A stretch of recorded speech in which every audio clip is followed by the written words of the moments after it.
আরে কি আনছো দেখি দেখি দেখি। দেখো দেখো কি নিয়ে আসি, দেখো আগে খুলি তো দেখো। হ্যাঁ হ্যাঁ আরে 2-3 দিন আগে নিয়ে আসছে, কালকে ইলিশ মাছ খেলাম আবার এখন মা। ওরে বাপ রে বাপ, এত বড়! হ্যাঁ, হ্যাঁ। বাবা বাবা, দেখুন কত বড় একটা ইলিশ মাছ আনছে বন্ধুরা। এই 2-3 দিন আগে আনছিল। হ্যাঁ, সেটা এত বড় ছিল না, সেটা একটু অনেক ছোট ছিল। আর আজকেরটা অনেক বড়। তো এত টাকা দিয়ে তুমি কালকে ইলিশ মাছ খেলা, আজকেও আবার ইলিশ মাছ নিয়ে আসলা। তোমার তো দেখলে তোমার আর কি এত লোভ সামলাইতে পারো না নাকি? হ্যাঁ, এটা কত, এটা কি 1-2 টাকা? কতগুলো টাকা নিয়েছে, মনে হয় অনেক টাকা নিয়েছে এই ইলিশ মাছটা না? হ্যাঁ, কমসে কম 4,000 টাকার কম নেই। হ্যাঁ, এত বড় একটা ইলিশ মাছ আনার কি দরকার ছিল? সে কালকে রাত্র খেলা, আবার আজকে এখনো ইলিশ মাছ নিয়ে আসলা, এটা কেমন কথা? দেখুন কত বড় একটা ইলিশ মাছ আনছে। কিন্তু সেদিন আনছিল সেটা এত বড় ছিল না, আজকের মাছটা কিন্তু অনেক বড়। আর এমনি তো বলি, কিন্তু রাগ হয় আবার, কিন্তু আমি খুশিও হচ্ছে আবার, কারণ ইলিশ মাছটা আমি পছন্দ করি। তো আমার সবচাইতে ইলিশ মাছ, যত মাছ বলবেন, আমার ছোটোবেলা থেকে আমার কিন্তু ইলিশ মাছটা হেভি পছন্দ। আর কিন্তু এখানে সচরাচর ইলিশ মাছটা উঠে না, উঠলে কিন্তু ছাড়ি না যত টাকাই হোক। ইলিশ মাছটা খেতে আমার কাছে খুবই ভালো লাগে। দেখুন কত বড়, কমসে কম 2 কিলো 2.5 কিলো হবে, 2.5 কিলো হবে মনে হচ্ছে। এই যে দেখুন, তাহলে দেখি এটাকে আমি এখন সাফ করব কিভাবে। সাফ করিও তুমি নিয়ে আসো না, কেমন যে তুমি, অর্থাৎ আমাকে এত বিরক্ত করো না আর বলার মতো না। একটু সাফ করে নিয়ে আসতে পারতা তো মাছটা। হ্যাঁ, এইভাবে নিয়ে এসে চলে আসছো। একটু সাফ করে, কমসে কম আমি ঘরে পিসটা করতাম, সাফ করে একটু ভালো করে কাটা মাটা কেটে নিয়ে আসতে পারতা। আর ভালো লাগে না, অর্থাৎ করে এনে আমাকে তাকলিফ দিতে তোমার ভালো লাগে। আচ্ছা চলুন তাহলে মাছটা আমি একটু সাফ করি দেখি। এই যে আমি আমি মাছটাকে এভাবে সাফ করব, উপরের আমিষগুলো এভাবে উঠাবো। ইলিশ মাছ, এই বাবা, এই যে দেখুন দেখুন কত বড় বড় আমিষ, কত বড় মাছ। আমি তো এত খুশি হলাম যে এত বড় মাছ এনেছে, কিন্তু ওরে বাবা, একটু সাফ করেই আনতে পারতে তো। হ্যাঁ, ও সব সময় মাছ যত বড় মাছ ওকে ঘরে আনার চেষ্টা করে, আমাকে কাটিয়ে ওটা ঘরে আনিয়ে আমাকে কষ্ট দেওয়ার জন্য। এত বড় মাছ কমসে কম সাফটা করে তো নিয়ে আসতে পারতাম। এইভাবে আমি মাছটাকে সাফ করে নেই। তাহলে লাল কান, কত লাল কানটা। আর দেখুন তাড়াতাড়ি এইভাবে কিন্তু মাছের আমিষ তাড়াতাড়ি ফেলে দেওয়া যায়, উঠানো যায়। সুন্দর করে আমি আমিষটা উঠিয়ে নিয়েছি দেখুন। হ্যাঁ, এই যে মাছটা আমি কাটতেছি, দেখি কাটতে পারি কিনা এত বড় মাছ।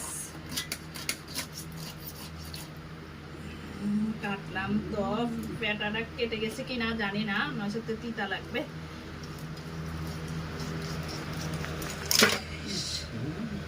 বাবা, পরিশ্রম হয়ে গেছে মাছটা কেটে আমার। না, পেটাটা কাটেনি, এটার ভিতরে আছে। দেখুন কি সুন্দর একটা পেটা বেরিয়েছে। ডিম আছে, অল্প ডিম, ডিম বেশি হয়নি। দেখুন কি সুন্দর মাছ, তেল হয়েছে মাছটা। বাবা, আমার মেয়ে আবার এই ইলিশ মাছ দেখেন কি তেল। আমার মেয়ে আবার এই ইলিশ মাছ, এখানকার ইলিশ মাছ এরকম বাংলাদেশি ইলিশ মাছও পছন্দ করে। দেখি পিসটা আমি কিভাবে করব। বেশি একটা ভারী করবো না, আমি মিডিয়াম পিস করি মাছের।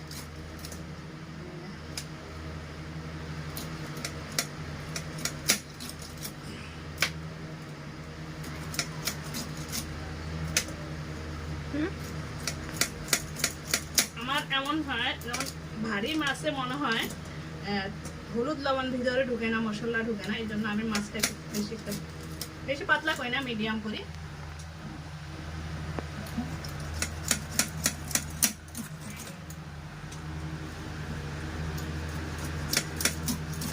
সেদিন ভিডিও করিনি, সেদিনকার মাছটা একটু ছোট ছিল।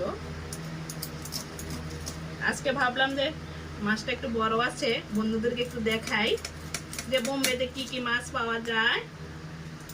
দেখুন সুন্দর পিস হয়েছে।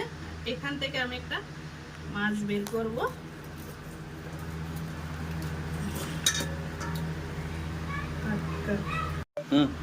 এই যে দেখুন আমার মাছটা কাটা প্রায় কমপ্লিট। আমি লেজটা এটার ভিতরে বলে কি এটা কিসের নখুন থাকে, এই জন্য আমি মাছের লেজটা সবসময় ইলিশ মাছের লেজটা আমি এভাবে কাটি।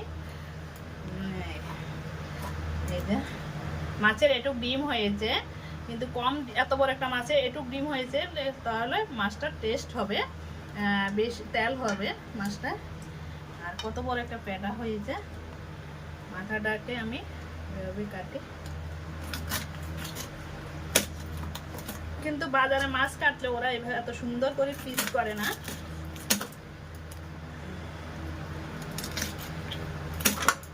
আমি এখান থেকে একটা মাছ বের করব মাথার।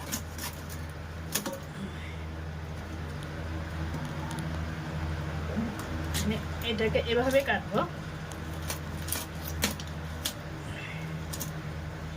এগুলো ফেলে দিব। পুরো মাছ আমার কাটা কমপ্লিট। দেখুন সেদিনকার মাছটা আমি আস্তে আস্তে রেখেছি, কত বড় বড় পিস হয়েছে। ওকে বাবা, অবশেষে মাছটা কেটে ধুয়ে কমপ্লিট করলাম। এত থকন হয়ে গেছে আমার, এত পরিশ্রম হয়ে গেছে এই মাছটা কাটতে গিয়ে আর বলার মতো না। অবশেষে ধুয়ে টুয়ে কমপ্লিট করলাম। এই দেখুন সুন্দর করে ধুয়ে নিয়েছি, কিন্তু অনেক তেল হয়েছে মাছটা। ডিম এখানে পেটাগুলো এইভাবে রেখেছি। আমার মাছ কাটাটা কেমন হয়েছে আমাকে জানাবেন কিন্তু বন্ধুরা। ওকে চলুন বাই।